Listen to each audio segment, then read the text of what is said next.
नमस्कार। विज्ञान, धर्म और अंधविश्वास अक्सर लगता है कि ये तीनों एक दूसरे के दुश्मन हैं। पर क्या सच में ऐसा है? इस पड़ताल में हम इन तीनों के बीच के इस उलझे हुए रिश्ते को समझेंगे और ये भी देखेंगे कि ये हमारे सोचने के तरीके पर कैसे असर डालते हैं। तो सबसे पहला सवाल, चमत्कारों पर लोग विश्वास आखिर करते क्यों है? ऐसा क्या है कि कुछ घटनाओं को हम दैवीय मान लेते हैं, जबकि कुछ लोग कहते हैं कि ये तो बस एक इत्तेफाक है? इसका जवाब खोजने के लिए हमें अपने दिमाग की बनावट को समझना होगा। किसी भी विश्वास को समझने के लिए ना सबसे पहले इंसान के दिमाग की बनावट को समझना पड़ता है। तो चलिए शुरू करते हैं अंधविश्वास के मनोविज्ञान से। कभी ऐसा हुआ है कि बादलों में कोई जानवर दिखा हो, या शायद टोस्ट पर किसी का चेहरा? अगर हाँ, तो आपने पेरेंडोलिया महसूस किया है। ये हमारे दिमाग की एक बड़ी दिलचस्प आदत है कि वो बेतरतीब चीजों में भी कोई जानी पहचानी शक्ल या मतलब ढूंढ ही लेता है। हाँ, जैसे बादलों में जानवरों की शक्लें ढूंढना या चांद में किसी का चेहरा देखना, ये इसके सबसे आम उदाहरण है। देखिए, ये कोई चमत्कार नहीं है। हमारा दिमाग बस खाली जगहों को भरने की कोशिश कर रहा है। और जानते हैं, यही आदत अक्सर अंधविश्वास की पहली सीढ़ी बन जाती है, जहां हम सिर्फ एक इत्तेफाक में भी कोई बहुत गहरा मतलब देखने लगते हैं।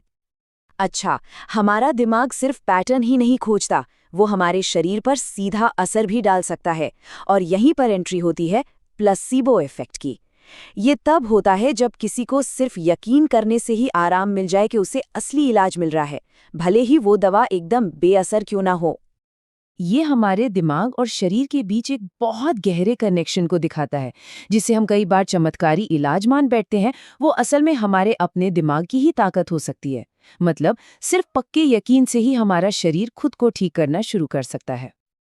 अब व्यक्तिगत मनोविज्ञान से थोड़ा आगे बढ़ते हैं और देखते हैं कि समाज में धर्म की क्या भूमिका है। क्योंकि देखिए, धर्म सिर्फ एक निजी विश्वास की बात नहीं है, इसका एक बहुत बड़ा सामाजिक पहलू भी है। समाजशास्त्रियों की माने तो धर्म एक तरह से सोशल ग्लू यानी सामाजिक गोंद का काम करता है। ये लोगों को एक कम्युनिटी में बांधता है, मुश्किल वक्त में सहारा देता है और एक नैतिक ढांचा मतलब सही गलत का एक फ्रेमवर्क देता है, जिससे समाज में एक स्थिरता बनी रहती है। लेकिन जहां विश्वास है, वहां सवाल भी तो उठते हैं, है ना? और यहीं पर आते हैं तर्क, अज्ञेयवाद और नास्तिकता जैसे विचार। और हाँ, इन विचारों को अक्सर लोग गलत समझ लेते हैं। तो इन दोनों में एक बहुत बड़ा फर्क है। देखिए, एक अज्ञेयवादी कहता है, मुझे नहीं पता कि ईश्वर है या नहीं, और शायद ये जानना मुमकिन भी नहीं है। दूसरी तरफ एक नास्तिक कहता है, मैं ईश्वर के होने में यकीन नहीं करता। तो एक तरफ ज्ञान की सीमा की बात है और दूसरी तरफ विश्वास न होने की।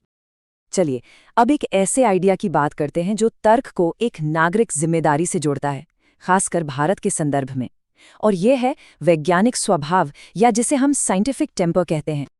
ये कोई मामूली विचार नहीं है, ये तो भारत के संविधान में लिखा हुआ एक मौलिक कर्तव्य है। ये हर नागरिक से उम्मीद करता है कि वो सवाल पूछे, जांच पड़ताल करे और हमेशा सुधार की भावना रखे।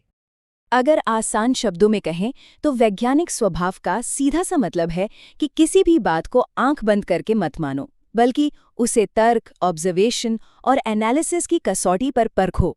ये असल में जिज्ञासा और ज्ञान की एक कभी न खत्म होने वाली खोज है। तो हमने मनोविज्ञान, समाजशास्त्र और तर्क के नजरिए को समझ लिया। अब सवाल ये उठता है, क्या विज्ञान और आध्यात्मिकता को हमेशा एक दूसरे का दुश्मन ही होना चाहिए, या फिर कोई और रास्ता भी है? इस बहस में ना दो तरह के नजरिए साफ दिखते हैं। एक तो ये कि ये दोनों एक दूसरे के विरोधी हैं, लेकिन एक दूसरा और ज्यादा बैलेंस्ड नजरिया है जो इन्हें एक दूसरे का पूरक मानता है। कैसे? देखिए, विज्ञान हमें बताता है कि ये ब्रह्मांड कैसे काम करता है, और आध्यात्मिकता क्यों जैसे सवालों को समझने में मदद करती है, जैसे जीवन का मकसद क्या है, हमारा उद्देश्य क्या है। और शायद यही इस पूरी बातचीत का सार है। इंसान के पूरे विकास के लिए दोनों ही जरूरी हैं।